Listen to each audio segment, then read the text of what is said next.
BJP ಇಬ್ಬರು ಶಾಸಕರನ್ನ ಇವತ್ತು ಉಚ್ಚಾಟನೆಯ ನಿರ್ಧಾರವನ್ನು ತೆಗೆದುಕೊಂಡಿದೆ. 6 ವರ್ಷಗಳ ಕಾಲ ಶಿವರಾಮ್ ಹೆಬ್ಬಾರ್ ಮತ್ತು ಎಸ್ ಟಿ ಸೋಮಶೇಖರ್ ಇಬ್ಬರು ಬಿಜೆಪಿಯಿಂದ ಉಚ್ಚಾಟಿತರಾಗಿದ್ದಾರೆ. ಬಿಜೆಪಿ ಅಧಿಕಾರದಲ್ಲಿದ್ದಾಗ ಮಂತ್ರಿಗಳಾಗಿದ್ದವರು ಸದ್ಯ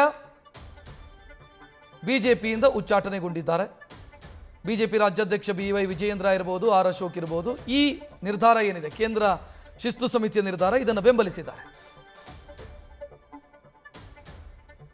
ಹೆಚ್ಚಿನ ಡೀಟೇಲ್ ನೀಡೋದಕ್ಕೆ ನಮ್ಮ ಪ್ರತಿನಿಧಿ ಮಧುಸೂದನ್ ನೇರ ಸಂಪರ್ಕದಲ್ಲಿ. ಮಧುಸೂದನ್, ಇಲ್ಲಿ ಶಿವರಾಮ್ ಹೆಬ್ಬಾರನ್ನ ಮಾತನಾಡಿಸಿದಾಗಲೂ ಅವರು ಅದೇ ಹೇಳ್ತಿದ್ರು, ಯಾಕೆ ತಡ ಮಾಡಿದ್ರು ಅಂತ. ಸೊ ಎಲ್ರಿಗೂ ಎಕ್ಸ್ಪೆಕ್ಟೇಷನ್ ಇತ್ತು, ಇನ್ಕ್ಲೂಡಿಂಗ್ ಇಬ್ಬರು MLAಗಳಿಗೆ. ಯಾಕೆ ತಡ ಆಯಿತು ಮತ್ತು ಮೇಜರ್ ರೀಸನ್ಸ್ ಏನು ಇಬ್ಬರನ್ನ ಉಚ್ಚಾಟನೆ ಮಾಡೋದಕ್ಕೆ? ನೋಡಿ ರಕ್ಷತ್, ಪ್ರಮುಖವಾಗಿ ಈಗಾಗಲೇ ರಾಜ್ಯಸಭಾ ಚುನಾವಣೆ, ವಿಧಾನಸಭೆಯಿಂದ ರಾಜ್ಯಸಭೆಗೆ ಆಯ್ಕೆ ಆಗಬೇಕಾದಂಥ ಸದಸ್ಯರ ಮತದಾನ ಏನಿತ್ತು, ಆ ಮತದಾನಕ್ಕೆ ಆಬ್ಸೆಂಟ್ ಆಗಿದ್ರು, ಗೈರಾಗಿದ್ರು ಅನ್ನೋ ಕಾರಣವನ್ನ ಮುಂದಿಟ್ಕೊಂಡು ರಾಜ್ಯ ಬಿಜೆಪಿ ನಾಯಕರು ನೇರವಾಗಿ ಶಿಸ್ತು ಕ್ರಮ ತೆಗೆದುಕೊಳ್ಳುವಂತೆ ಇಬ್ಬರು ಶಾಸಕರು, ಒಂದು ಕಡೆ ಯಶವಂತಪುರದ ಎಸ್ ಟಿ ಸೋಮಶೇಖರ್, ಮತ್ತೊಂದು ಕಡೆ ಯಲ್ಲಾಪುರದ ಅರ್ಬೈಲ್ ಶಿವರಾಮ್ ಹೆಬ್ಬಾರ್ ಇಬ್ಬರ ವಿರುದ್ಧ ಕೂಡ ಗುಡುಕ್ತಾ ಇದ್ರು. ಜೊತೆಗೆ ಅವರಿಬ್ರು ಕೂಡ ಬಿಜೆಪಿಯಿಂದ ಒಂದು ಕಾಲನ್ನ ಎತ್ತಿ ಈಗಾಗಲೇ ಆಚೆ ಇಟ್ಟಿದ್ದಾರೆ ಅನ್ನೋದು ಜಗಜ್ಜಾಹೀರಾಗಿರೋ ಅಂತ ವಿಚಾರ. ಪಕ್ಷದ ಯಾವುದೇ ಚಟುವಟಿಕೆಗೂ ಬರ್ತಾ ಇರಲಿಲ್ಲ, ಪಕ್ಷ ಸಂಘಟನೆಯಲ್ಲಿ ಗುರುತಿಸ್ಕೊಳ್ತಾ ಇರಲಿಲ್ಲ, ಅಧಿವೇಶನಗಳು ನಡೆದಾಗ ಪಕ್ಷದ ನಿಲುವು ನಿರ್ಧಾರಕ್ಕೆ ದನಿಗೂಡಿಸ್ತಾ ಇರಲಿಲ್ಲ, ಪಕ್ಷದಿಂದ ಅಂತರವನ್ನ ಕಾಯ್ದುಕೊಳ್ತಾ ಇದ್ರು. ಅದು ಬೆಳಗಾವಿಯಲ್ಲಿ ನಡೆದಿರುವಂಥ ಚಳಿಗಾಲದ ಅಧಿವೇಶನ ತಗೊಳ್ಳಿ, ಬೆಂಗಳೂರಿನಲ್ಲಿ ನಡೆದಿರುವಂಥ ಬಜೆಟ್ ಅಧಿವೇಶನ ತಗೊಳ್ಳಿ, ಅಥವಾ ಇನ್ಯಾವುದೇ ಅಧಿವೇಶನ ತೆಗೆದುಕೊಳ್ಳಿ, ನೇರವಾಗಿ ಅವರು ಬಿಜೆಪಿ ತೆಗೆದುಕೊಳ್ಳುವಂಥ ನಿರ್ಣಯಕ್ಕೆ ಬದ್ಧರಾಗಿ ಇರಲಿಲ್ಲ. ಇದರ ಮುಂದುವರೆದ ಭಾಗವಾಗಿ ಅವರಿಬ್ಬರನ್ನ ಪಕ್ಷದಿಂದ ಉಚ್ಚಾಟನೆ ಮಾಡೇ ಮಾಡ್ತಾರೆ ಅನ್ನೋ ಒಂದು ಗಟ್ಟಿಯಾದಂಥ ತೀರ್ಮಾನ, ನಿಲುವನ್ನ ಇಡೀ ರಾಜ್ಯ ಬಿಜೆಪಿ ನಾಯಕರು ತಾಳಿದ್ರು. ಜೊತೆಗೆ ಕೇಂದ್ರದ ಶಿಸ್ತು ಸಮಿತಿ ಕೂಡ ಈ ಇಬ್ಬರು ಶಾಸಕರ ವಿರುದ್ಧ ಕ್ರಮಕ್ಕೆ ಮುಂದಾಗತ್ತೆ ಅನ್ನೋದು ಗೊತ್ತಿದ್ದಂಥ ವಿಚಾರ. ಈಗ ನೀವೀಗಾಗಲೇ ಉಲ್ಲೇಖ ಮಾಡಿರೋ ಥರ ಅರ್ಬೈಲ್ ಶಿವರಾಮ್ ಹೆಬ್ಬಾರ್ ಹೇಳಿದ್ದಾರೆ, ಯಾತಕ್ಕೋಸ್ಕರ ತಡ ಮಾಡಿದ್ರು ಗೊತ್ತಿಲ್ಲ ಅಂತ. ಆದರೆ ಇದು ಹಾಗೆ ಆಗುತ್ತೆ ಅನ್ನೋದು ಎಲ್ಲರೂ ಕೂಡ ಗೊತ್ತಿತ್ತು. ಹೀಗಾಗಿ ಇವತ್ತು ಇಬ್ಬರು ಶಾಸಕರ ಉಚ್ಚಾಟನೆ ಆಗಿದೆ. ನೋಡಿ, 2023 ರಾಜ್ಯ ಸಾರ್ವತ್ರಿಕ ವಿಧಾನಸಭಾ ಕ್ಷೇತ್ರದ ಚುನಾವಣೆ ನಡೆದ ಬಳಿಕ ವಿಧಾನಸಭೆಯಿಂದ ನೇರವಾಗಿ ರಾಜ್ಯಸಭೆಗೆ ಆಯ್ಕೆ ಆಗಬೇಕಾದಂಥ ಮತದಾನ ನಡೆದಂಥ ಸಂದರ್ಭದಲ್ಲಿ ಇಬ್ಬರು ಶಾಸಕರು ಸೇರಿದಂತೆ ಇಡೀ ಬಿಜೆಪಿಯ 66 ಶಾಸಕರಿಗೂ ಕೂಡ ವಿಪ್ಪನ್ನ ಜಾರಿ ಮಾಡಲಾಗಿತ್ತು. ನೇರವಾಗಿ ಎಲ್ಲರೂ ಬಂದು ಮತದಾನದ ಪ್ರಕ್ರಿಯೆಯಲ್ಲಿ ಭಾಗಿಯಾಗಬೇಕು.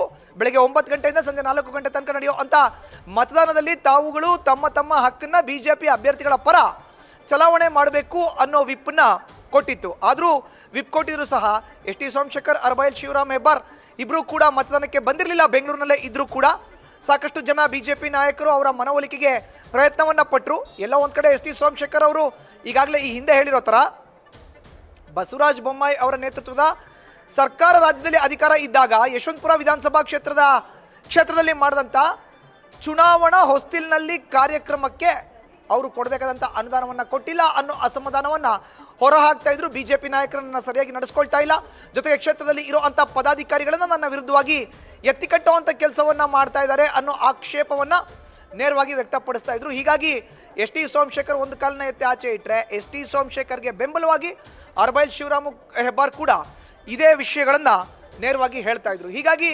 ಇಬ್ಬರು ಕೂಡ ರಾಜ್ಯಸಭಾ ಚುನಾವಣೆಗೆ ಮತದಾನ ಮಾಡಲಿಲ್ಲ. ಇದನ್ನ ಪ್ರಮುಖವಾಗಿ ಮುಂದಿಟ್ಕೊಂಡಂತ ರಾಜ್ಯ ಬಿಜೆಪಿ ನಾಯಕರು ಕೇಂದ್ರದ ಶಿಸ್ತು ಸಮಿತಿಗೆ ಈ ಇಬ್ಬರ ನಡವಳಿಕೆಯನ್ನ ಕಳಿಸ್ಕೊಟ್ಟಿದ್ರು. ಹೀಗಾಗಿ ಅವರ ವಿರುದ್ಧ ಇವತ್ತು ಕ್ರಮ ಆಗಿದೆ ಅಂತ ಉಲ್ಲೇಖ ಮಾಡಬಹುದು. ಶೋಕಾಸ್ ನೋಟಿಸ್ ಕೊಟ್ಟರು, ಉತ್ತರ ಇಲ್ಲ. ಕೇಂದ್ರದ ನಾಯಕರು ಕರೆದ್ರು ಕೂಡ ಹೋಗಲ್ಲ, ಉತ್ತರವನ್ನ ನೀಡಲ್ಲ. ತಮಗೆ ಆಗಿರುವಂತಹ ಅಸಮಾಧಾನವನ್ನ ಸದನ ಬಂದಾಗ ಎಲ್ಲರೂ ಒಂದ್ ಕಡೆ ಸೇರಿದಾಗ್ಲೂ ಕೂಡ ಪಕ್ಷದ ನಾಯಕರ ಜೊತೆ ಕೂಡ ಮಾತಾಡಿ ಅದನ್ನ ಬಗೆಹರಿಸ್ಕೊಳ್ಳೋ ಅಂತ ನಿರ್ಧಾರವನ್ನ ಇಬ್ಬರು ನಾಯಕರು ಪ್ರಕಟಿಸಲಿಲ್ಲ. ಹೀಗಾಗಿ ಅವರ ವಿರುದ್ಧ ಇವತ್ತು ಶಿಸ್ತು ಕ್ರಮ ಆಗಿದೆ ಅಂತ ಉಲ್ಲೇಖ ಮಾಡಬಹುದು. ರಕ್ಷತ್, ಮಧುಸೂದನ್, ಈಗ ಒಟ್ಟು 3 ಉಚ್ಚಾಟನೆಯಾದಂಗಾಯ್ತು ಯತ್ನಾಳ್ ಸೇರಿ. ಸೊ ಅಲ್ಲಿಗೆ ಬಿಜೆಪಿಯ ಸಂಖ್ಯಾಬಲ ಕೂಡ ವಿಧಾನಸಭೆಯಲ್ಲಿ ಇಳೀತು.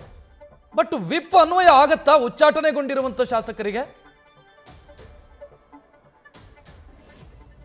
ಇಲ್ಲ ರಕ್ಷತ್, ಇದಕ್ಕೂ ವಿಪ್ಗೂ ಯಾವುದೇ ಸಂಬಂಧ ಇಲ್ಲ. ಇವರು ನಾಳೆ ದಿನ ಎಲೆಕ್ಷನ್ ಅಂತ ವಿಚಾರಗಳು ಬಂದಾಗ ಪಕ್ಷ ವಿಪ್ ಜಾರಿ ಮಾಡಿದ್ರೆ ಇವರಿಗೆ ಅನ್ವಯ ಆಗತ್ತಾ ಇಲ್ವಾ ಅಂತ ಕೇಳಿದೆ ನಾನು.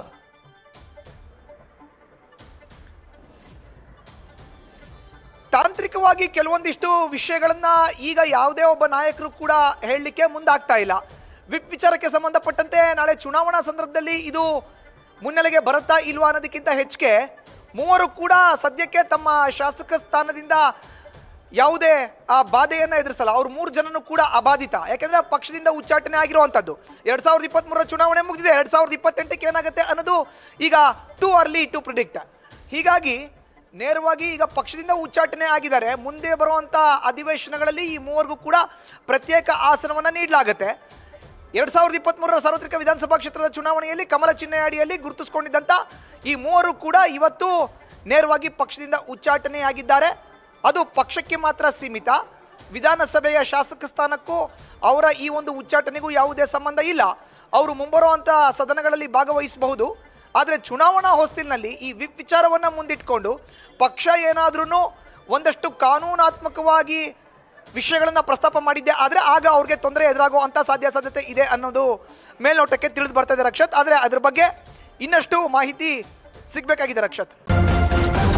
ನ್ಯೂಸ್ ಫಸ್ಟ್ ನಿರ್ಭೀತಿಯಿಂದ ನಿಮ್ಮ ಪರವಾಗಿ.